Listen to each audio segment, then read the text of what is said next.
E aí temos o primeiro homenageado desse prêmio, e para mim é uma honra especial. Eu vou anunciar o nome. Você entrega o prêmio, Celina. Mudaram o script e não me avisaram. Não, eu estou mudando. Obrigada. Mas é bom assim. Então, o primeiro é uma pessoa muito especial para mim. Eu convivo 16 anos com esse cara. E eu acho que, pegando todo o discurso que o Nizam acabou de falar, ele preenche, ele tica cada coisinha que está lá. E ele é digno e ele honra esse prêmio que a gente quer dar. Então, eu queria chamar ao palco Luiz Lara.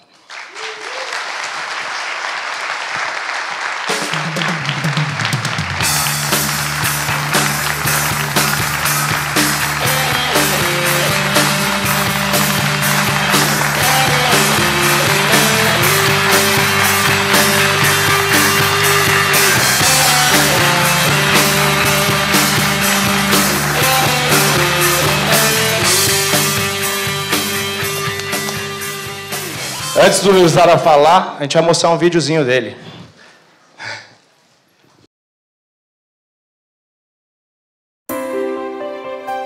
O que faz de alguém um líder, uma referência? Alguém que todos nós nos inspiramos, imitamos e tomamos como exemplo. Bom, essa fórmula é uma mistura de técnica, paixão e muita inquietude. Isso marcou e marca a vida profissional do nosso homenageado, Luiz Lara. Um advogado formado na São Francisco que virou não só publicitário, mas um dos expoentes da nossa profissão. Um cara que começou cliente na Embratur e Paulistur, virou promoção na BBDO Promoções, decidiu, enfim, vir para o mundo das agências. Foi sócio do Stalimir e João Dória Júnior, até que conheceu Jacques Leucovix, com quem casou e formou uma das mais admiradas histórias do nosso mercado. A inquietude fez com que conhecesse todos os lados do negócio: cliente, promoção, propaganda. A técnica o fez tornar-se um eterno aprendiz, curioso que é, e o que aprende passa adiante. A paixão fez com que sonhasse grande. O Lara não é somente um dos grandes empresários do nosso negócio. Ele foi presidente da ABAP por 2 mandatos. Está na APP, no SEMP, ou seja, um cara que poderia ter cuidado de sua agência muito bem, como fez, mas achou pouco. Achou que deveria cuidar do mercado todo. Quer deixar legado, quer propiciar para quem está chegando melhores condições de trabalho e empreendimento que ele mesmo teve ao decidir seguir sua carreira. Luiz Lara é atendimento. Quem conhece sabe que não só gosta de atender, liderar e operar, como dá aula de como todos nós devemos trabalhar. É com muito orgulho que o primeiro homenageado e ganhador do prêmio Afonso Serra de Atendimento do GA seja esse profissional que nos representa todos os dias, Luiz Lara.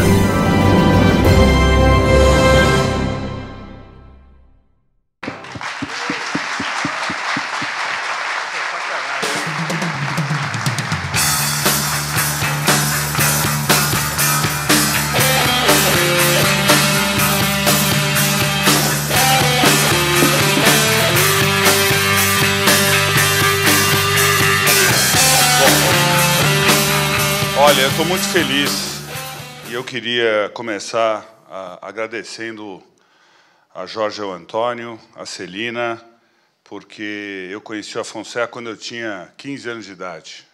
Ele morava ali em Alto de Pinheiros e nós jogávamos futebol juntos. E ninguém é perfeito, né? Hoje o São Paulo vai golear o Santos, mas... E é incrível, né, Nizam, que o GA tenha dado tão certo na mão de 2 corintianos, como o Márcio Oliveira e o Marcelo Passos, mas tem uma pá de gente boa que ajudou, como o Daniel e outros. Por favor, sintam-se todos nomeados, que são são paulinos. Mas o fato é que o Afonso era uma pessoa, tudo foi dito aqui, muito verdadeiro, intensa, apaixonada, absolutamente ética, absolutamente ousada. Eu me lembro muito bem ele começando, me lembro muito bem o papel dele na DPZ, Sérgio atendendo o Itaú. Eu me lembro muito bem quando ele e Nizam, de uma forma amalucada, o verbo é esse, criaram a DM9, porque nós estamos hoje, não é acaso que isso está acontecendo hoje, no dia que foi lançado, há 30 anos, o De Volta para o Futuro. E nós precisamos olhar para o nosso passado para reconhecer aquilo que nos trouxe até aqui, que não necessariamente nos levará adiante, mas são valores que não podem se perder. E olhando 30 anos para trás, eu pertenço a uma geração, eu tenho 53 anos, que é da década perdida. O Brasil, o professor Rubens sabe muito bem disso, na década de 80, era um país que teve 7 moedas, era um país que teve, o Alexandre Schwartzman vai falar muito melhor sobre economia do que nós, mas era um país que não tinha condição de pagar sua dívida externa, era um país que vivia um período do fim de uma ditadura militar e uma redemocratização com um presidente que foi eleito, mas não governou, porque morreu antes da posse, e foi eleito um vice-presidente que não tinha estabilidade política para governar. Ou seja, nós vivemos uma enorme crise. E, em nenhum momento, a indústria da comunicação, a nossa propaganda, deixou de ser a grande emuladora, e, como bem disse o Sérgio Valente uma vez, é a indústria que movimenta as outras indústrias. É a indústria que, na década de 80, com um mercado muito pequeno, o Nizam lembra bem disso, porque fez o Vem Pra Caixa naquela época, ainda no Rio de Janeiro, no Artiplan, era um mercado de 20 a 30 milhões de consumidores. E com um mercado de consumo pequeno, a propaganda brasileira, graças ao modelo brasileiro de agências de publicidade, ganhou asas e conquistou reconhecimento criativo no mundo inteiro. Porque, com a Deco, o Washington Oliveto, com apenas 19 anos, ganhou um Leão em Cannes ainda em 79. E, na década de 80, o Brasil se tornou uma indústria reconhecida no mundo inteiro, só atrás de Estados Unidos e Inglaterra, e foi uma das mais premiadas do mundo. Nós não tínhamos nenhum motivo para termos uma indústria de primeiro mundo, numa economia ainda em desenvolvimento, e ainda num país, especialmente na década de 80, de terceiro mundo. No entanto, nós já tínhamos uma emissora de televisão de ponta, concorrentes como SBT, Band, Record, nós tínhamos jornais de intensa qualidade, emissoras de rádio com qualidade de conteúdo, nós tínhamos uma mídia externa pujante, nós tínhamos revistas, uma mídia impressa, em que a Veja já era a terceira maior revista do mundo. Ou seja, nós não tínhamos mercado para ter aquela indústria. E eu sempre gostei de falar, como vocês já estão percebendo, sempre gostei muito de escrever e sempre fui fascinado por mídia. Eu, pela madrugada, invadia a redação da Folha, invadia a redação do Estadão, cresci apaixonado por televisão, não tinha, na época, as redes sociais, então eu assistia os debates de futebol e ligava depois para discutir com os comentaristas do futebol, porque tinha lista telefônica, eu descobri o telefone da casa deles e ficava ligando para eles, para discutir, exatamente. Eu gostava de mídia, mas eu não tinha sido apresentado à indústria da publicidade, uma família muito tradicional, muito careta, tem que ser advogado.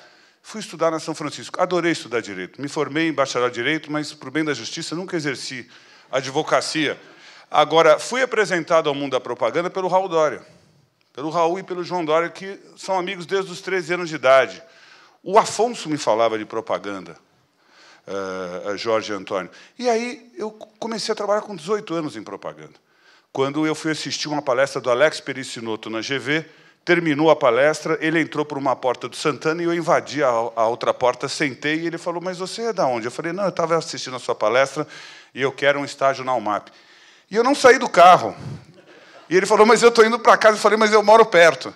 E aí, ele não teve outro jeito que não me arrumar um estágio na UMAP. E devo muito a ele e ao Zé Alcântara Machado. Como eu acho que nós devemos muito ao Afonso Serra. Devemos porque vocês, profissionais de atendimento, têm que ter muito orgulho daquilo que fazem. Quando eu entrei nesse mercado na década de 80, e o Nizam vai se lembrar muito bem disso, o Sérgio Girardi vai se lembrar muito bem disso, o atendimento era visto como o embaixador do cliente na agência, o defensor dos interesses do cliente na agência, o gestor da marca do cliente na agência.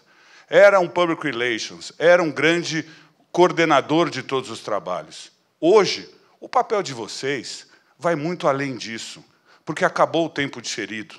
Tudo é always on, tudo acontece aqui e agora. O mundo é um organismo vivo.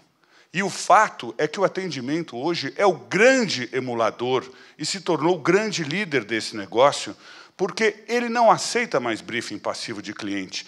Ele faz o briefing para o cliente. Ele é literalmente o cogestor da marca. Ele é aquela pessoa inquieta que leva ao cliente soluções que o cliente, como diz o Gilberto Gil, a gente quer aquilo que a gente sabe, mas também quer aquilo que a gente não sabe. E a Gal sabe disso muito bem, e o atendimento é aquele profissional que tem que, o tempo todo, não deixar que a marca troque janela por espelho e deixe de olhar para o consumidor, deixe de olhar para a conexão que ela faz com seus públicos-alvo. Hoje, a comunicação ficou muito mais complexa. Há uma fragmentação das plataformas de mídia. O desafio de integrá-las e de fazer com que uma ideia, seja começando no WhatsApp, reverberando nas redes sociais, no Facebook, no Twitter, acontecendo na mídia de TV aberta, reverberando nas emissoras de TV a cabo, fazendo a história na mídia impressa e acontecendo no mundo da experiência, o fato é que a interatividade permitiu um diálogo, uma conversa permanente com os consumidores. Essa conversa com os consumidores faz com que o profissional de atendimento tenha o ponto de contato na mão o tempo todo. Ele é o responsável pela gestão da marca, a reputação da marca está 24 horas em risco, 7 dias por semana, e quem cuida dessa reputação, quem tem a marca na mão, quem sabe efetivamente o que está acontecendo, e, como eu falo, tem barriga no balcão, é o profissional de atendimento. Ele é muito mais do que o embaixador do cliente na agência. Ele é, na verdade, o líder da agência no cliente. Nós temos, na história da indústria da comunicação no Brasil, líderes que fizeram o nosso negócio. Olhando mais para trás, se você olhar para o papel que um Petrônio Corrêa, que um Zé Alcântara Machado, que um Alex Pericinoto, que um Mauro Salles, que um Geraldo Alonso fizeram, eles, lá nos anos 50 e 60, quando só tinham agências multinacionais e anunciantes multinacionais no Brasil, e a indústria brasileira estava florescendo, eles criaram esse negócio da propaganda. E, como bem disse o Nizam, fizeram com que esse negócio exista no Brasil como indústria. Mesmo na década de 80, quando o Afonso começou, esse negócio não tinha o volume que tem hoje, mas ele já tinha uma capacidade de ser reconhecido como uma indústria de ponta. O publicitário era visto como uma celebridade. Década de 90, a propaganda unidirecional, a propaganda de massa se tornou cada vez mais um marketing de relacionamento. Década de 2000, vocês todos estão vivendo essa interatividade, estão vivendo o mundo da experiência. Nós estamos criando experiências para os nossos clientes, mas nós não perdemos a nossa capacidade de sermos os grandes storytellers, porque qualquer profissional que aqui está tem a capacidade de contar uma boa história, traduzir o jeito de ser e de fazer de uma marca, a sua missão, os seus valores, numa plataforma, seja ela qual for.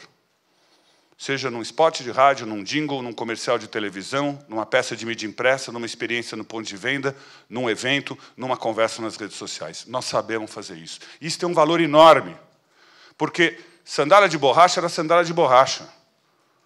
Aí apareceu o Chico Anísio, que dizia que não deformava. Aí apareceu o Zé Luiz Madeira e o Marcelo Serpa e fizeram Havaianas Todo Mundo Usa, em 92, ser uma marca hoje global, com uma percepção de valor muito maior do que a etiqueta de preço. Ela é vendida a 40 euros e o europeu quer comprar. É cool, você dá para qualquer gringo uma Havaianas. Assim como eu vejo o Alex aqui, a Talent e o nosso querido Júlio Ribeiro, o Zé Eustáquio, ele, o João Live, fizeram aquilo que a gente nunca viu atrás da parede, tubo e conexão, assim como a Intel fez dentro do computador, virar Tigre. Emulou e a DM9 veio com a Manco. Tubo e conexão não tinha valor nenhum, Nizam. Quando eu era criança, a gente nem perguntava qual era o tubo e a conexão. O João Hansen, a família Hansen, acreditou que podia criar uma percepção de valor muito maior que a etiqueta de preço. E essa é a história da propaganda. Essa é a história da Melissa, que era uma fábrica de plástico que deixou os irmãos Grendene infinitamente milionários, bilionários, e mereceram cada centavo que ganharam, porque tiveram a ousadia de lançar uma sandália de plástico na década de 80 com Jean Paul Gaultier. Assim como o Dr. Olavo Setúbal era um engenheiro que foi comprando banco, comprou mais de 20 bancos, mas ele acreditou, antes de tudo, numa marca, numa cultura de marca, chamada Itaú, que tem uma percepção de valor como o maior e melhor banco da América Latina, infinitamente maior do que o valor do banco. Porque na hora de vender, não se compra indústria, não se compra fábrica, se compra marca. Porque a Sadia enfrentou uma crise financeira brutal em 2008, mas a Celina não deixou de ir na gôndola do supermercado e confiar no produto Sadia, assim como nenhuma dona de casa ou consumidor aqui presente. Porque o valor da marca Sadia, que o Petit criou lá atrás, com o Leque Trek, aquele S, e que hoje é muito bem cuidado pela FNASCA, e vocês estão cuidando também da Quali, da BR Foods, isso faz com que a BR Foods só exista como holding, porque tem marcas como Sadia, como Perdigão, que valem muito mais do que o produto. Essa percepção de valor, e o Nizam disse bem isso, é muito maior do que qualquer remuneração que qualquer uma das agências que vocês trabalham receberam. Receberam pouco. Quando falo em remuneração por resultado, eu adoraria que os clientes fizessem remuneração por resultado, porque nós estaríamos realmente bilionários. Porque essa indústria soube fazer, desde 1984, a Apple, da genialidade do Steve Jobs, mas tinha um Lee Clow, da Chi-Day TBWA, lançando aquele filme que fez história na propaganda americana, como em 97, quando Steve Jobs voltou para a Apple e não tinha produto e estava quebrado, ele fez aquele filme maravilhoso dos líderes mundiais, que fez história na propaganda porque não tinha produto. E o Lee Clow criou aquele filme. E criou o Think Different. E uma vez por semana, o Steve Jobs ia na Chi-Day e sentava 3 horas com a equipe da agência, com ele, com o James Vincent, para falar de comunicação, porque ele sabia o valor de uma marca. Hoje, com capital e tecnologia fartos, onde a indústria virou varejo, varejo virou indústria, onde a tecnologia mudou o jeito de produzir, distribuir, comercializar produto e consumir produto, onde os consumidores são protagonistas, o fato é que produtos e serviços são mais assemelhados. O Nizam lembra muito bem da década de 80, quando a Gradiente lançava um videocassete de 4 cabeças, ele criava uma campanha sensacional e ficava 1 ano anunciando um videocassete de 4 cabeças, porque o concorrente demorava 1 ano para lançar um igual. Hoje, qual é o diferencial de um celular para o outro? Todos fazem quase a mesma coisa. É a marca. E quem constrói marca? Quem posiciona a marca? Quem dá a cultura da marca ser expressa para os consumidores? Quem conecta marcas e consumidores? Somos nós! Com crise ou sem crise, porque na crise a marca tem que estar próxima do consumidor, tem que estar parceira do consumidor, tem que estar falando com o consumidor. A marca que deixa de anunciar na crise abre oportunidade para outras conquistarem o market share e o market heart. Então, nós somos imprescindíveis, nenhuma empresa pode abrir mão do seu tom de voz, nenhuma empresa pode parar de comunicar, nenhuma empresa existe hoje na complexidade do mundo como organismo vivo, sem falar, e não é só consumidor, é de dentro para fora, como diz o Márcio, é fazendo o trabalho dentro de casa, comunicando sua missão e seu jeito de ser primeiro para os seus funcionários, seus colaboradores, depois seus distribuidores, seus parceiros, seus fornecedores, para os consumidores, para os acionistas, para as autoridades reguladoras, para as ONGs, para a sociedade civil, porque hoje a marca é o maior ativo das empresas e nós vivemos um capitalismo de valor compartilhado, onde as marcas estão no palco e sujeitas à crise o tempo todo, porque uma Zara pode ser acusada de trabalho escravo, porque uma indústria automotiva pode ser acusada de um problema antipoluente, de que errou num software, e as pessoas erram. Nós erramos. O que resolve é a comunicação. Nós vivemos uma era da transparência. E na era da transparência, o ser humano, que desde que começou a escrever na pedra, não viveu sem narrativa, não vai poder prescindir da comunicação. Não existe história contada que não seja a história bem contada pelos vencedores. Essa é a grande verdade. Basta ler história. E quem conta a história dos vencedores somos nós, porque nós somos os melhores contadores de história. E os profissionais de atendimento são os grandes responsáveis pelo começo dessa história. É aquela história do Moisés, que eu sempre conto, e me desculpe aqueles que já ouviram. Quando ele se viu cercado pelo exército egípcio, levando o povo hebreu, e viu aquele marzão vermelho na frente, ele virou para o chefe de engenharia dele e falou: dá para fazer uma ponte com os tijolos para atravessar esse mar? Moisés, nós não temos tecnologia para isso. Não dá. Virou para o chefe de segurança. Vamos guerrear? Não dá, Moisés. Eles estão em maior número.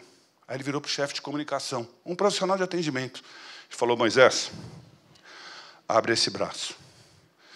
Vamos nós atrás de você, o povo hebreu. E quando chegar do outro lado desse marzão, você fecha o braço, esse exército egípcio vai morrer afogado. Ele falou, mas isso vai dar certo? Tem ousadia, Moisés. Tem ousadia. Se der certo, eu te garanto 6 páginas no Velho Testamento. Então, eu digo a vocês, tenham ousadia. Acreditem.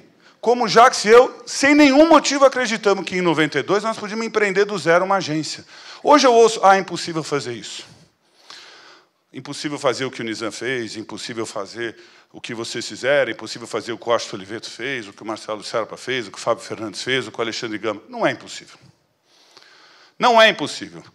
O mundo mudou, as organizações podem ter se consolidado, mas na liderança das principais agências do Brasil, principalmente as multinacionais, estão brasileiros, como sócios, porque os gringos não são bobos. Eles sabem que sem um brasileiro, uma agência não anda, porque o Brasil, já diz o Faustão, não é primeiro nem terceiro mundo. Hoje o Brasil é um outro mundo. Tem 100 milhões de pessoas na classe média, mesmo na crise. Pessoas que não vão querer andar para trás. Que é como disse o Nizam aqui, nós sabemos que vocês vão ser líderes desse negócio, porque nós não vamos andar para trás. Não vamos deixar o processo substituir o negócio da propaganda. Em épocas de crise, principalmente depois de 2008, as pessoas buscam a segurança do emprego. Emprego que está cada vez mais curto. Porque não existe zona de conforto e qualidade de vida quando você está na indústria da comunicação. Porque o tempo médio de um show que era 10 anos virou 5, o tempo médio de um diretor de marketing que era 5 anos virou 3, e o tempo médio de uma conta pode virar nenhum. Por isso mesmo que vocês são os líderes emuladores que têm que acordar todo dia e ter a capacidade de, respeitando o posicionamento e a narrativa da marca, saber reinventar. Na grande avenida digital, saber reinventar na integração da plataforma e saber que o mundo está na velocidade do Afonso Serra. Está acelerado. Porque desde que nós nascemos, o que nós buscamos? Acolhimento. Ninguém saiu da barriga da mãe porque quis. Saiu na marra. É como acordar todo dia às 5h30, 6 horas da manhã para andar. Sai porque precisa. Depois é bom. Aí a gente quer ser acolhido pelo papai, pela mamãe, pelos irmãozinhos, depois pelos coleguinhas da escola, pelos primos, pela família. Acolhimento. Depois a gente quer o quê? Não é só ser acolhido, né, Marcos? Quer ser pertencer. Pertencimento, a interdependência. Eu quero pertencer a um grupo. O GA é isso. Vocês fazem um trabalho maravilhoso de valorização do profissional de atendimento, porque vocês pertencem a um grupo que tem os mesmos valores, que compartilha os mesmos valores. E, além do acolhimento e do pertencimento, vocês querem reconhecimento. Todos nós queremos. Reconhecimento. Reconhecimento verdadeiro, porque o mercado publicitário brasileiro é meritocrático, é competitivo, é capilarizado. Eu tive o privilégio de ser presidente da ABAP, eu vi boas agências e bons anunciantes no interior do Mato Grosso, no interior de Minas, no interior do Nordeste. A propaganda brasileira consegue ter emissoras de rádio, emissoras de televisão, bons jornais, bons veículos locais, com mídia local, com marcas locais. Além do que permite que talentos, numa cidade como São Paulo, que é feita por imigrante, do Brasil inteiro venham aqui e façam a diferença, porque ela é a indústria de ponta da economia criativa. E nós sabemos, como ninguém, trabalhar marca, posicionamento e conexão com acolhimento, pertencimento e reconhecimento, que com as redes sociais acelerou, porque está nos grupos. O tempo todo você está conversando com as pessoas e você está reafirmando a sua individualidade no coletivo. Nós aqui hoje estamos reafirmando a nossa individualidade no coletivo. Então, eu acho que o Nizam tem toda a razão. Ontem passei a manhã no SEMP. Tive o privilégio de criar uma agência do zero com o Jacques Leukovics, nos associamos à TBWA e hoje todos nós amadurecemos e sabemos que, como diz também Gilberto Gil, nós temos que roubar a energia dos jovens. E eu roubo a energia do Márcio Oliveira há 16 anos, e especialmente há 4 anos atrás, quando ele se tornou presidente e CEO da agência, tendo primeiro o Manir, que partiu para Londres, agora o Felipe Luque, e Sheila como seus companheiros e sócios. Como tenho roubado a energia do Augusto Namude, da Camila e do Domênico Naidi. Eles são os responsáveis pela gestão do dia a dia. O que me dá mais tempo para cuidar daquilo que é o mais importante, porque é o legado. Me dá tempo de ir nas reuniões de conselho da SPM, onde eu sou voluntário, me dá tempo de ir no SEMP, e eu não vou lá para fazer nada pelos outros, não. Eu vou para fazer por mim. Eu vou para fazer por mim. Porque eu consegui educar 4 filhos e 2 já estão estudando propaganda. Um está aqui, o Frederico. E eu sei a importância da propaganda na economia do Brasil. A propaganda faz parte da cultura popular. Nós temos uma pesquisa do Ibope, 83% do povo brasileiro adora e se reconhece na propaganda. Tem bordões que entraram na nossa história. A propaganda movimenta as outras indústrias, desenvolve mercado, desenvolve categoria de produto e serviço, cria hábito de consumo, educa, informa, entretém. A propaganda se autorregulou em 80 com o CONAR. Qualquer cidadão pode demandar o CONAR que se sinta atingido por uma propaganda mentirosa ou abusiva, e a propaganda sai do ar. Nós fizemos isso. Nós fizemos isso.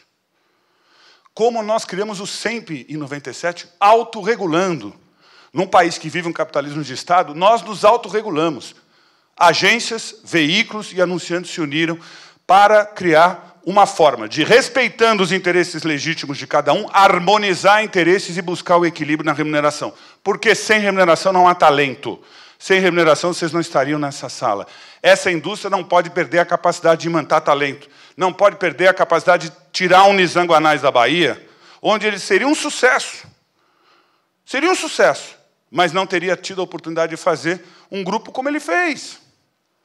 Nós não podemos tirar a oportunidade de pegar um Stalimir, cujo nome é uma homenagem ao Stalin, e, no entanto, ele vivia um conflito de ser pequeno burguês a serviço da livre iniciativa, tirar ele do Rio Grande do Sul e montar uma agência, como eu tive o privilégio de montar lá, Stalimir, de 87 a 92.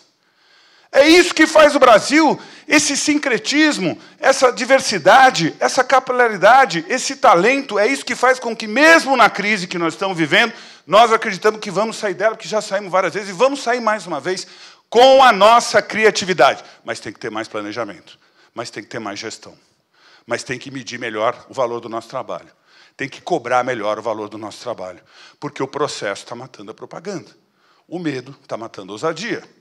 A vontade de não pagar e o domínio do procurement está matando aquilo que é a essência do nosso negócio. Como bem disse o Nizam, preservemos a alma.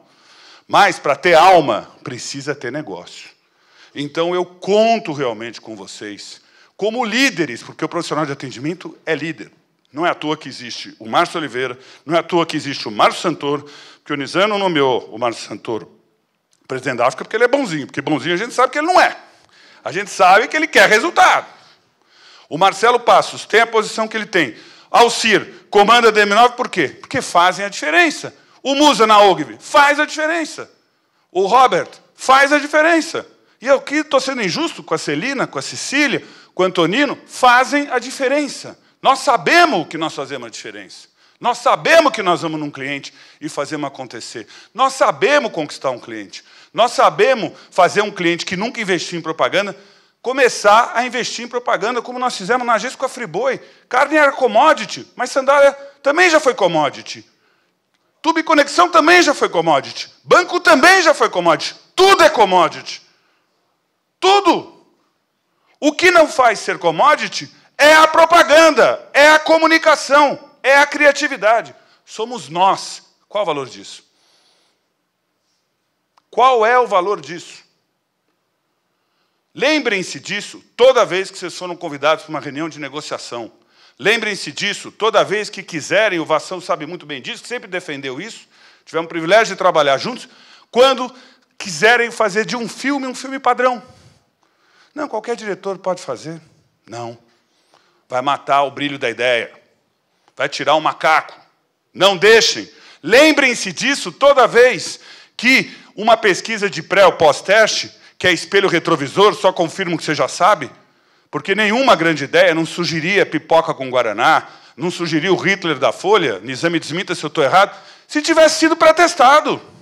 Ah, não surgiria a campanha recente da Folha, mostrando o protagonismo do leitor e a vontade do cidadão hoje ser empoderado e dar opinião e acelerar o acolhimento, o pertencimento e o reconhecimento nas redes sociais, se tivesse sido pré-testado. Essa campanha é perigosa.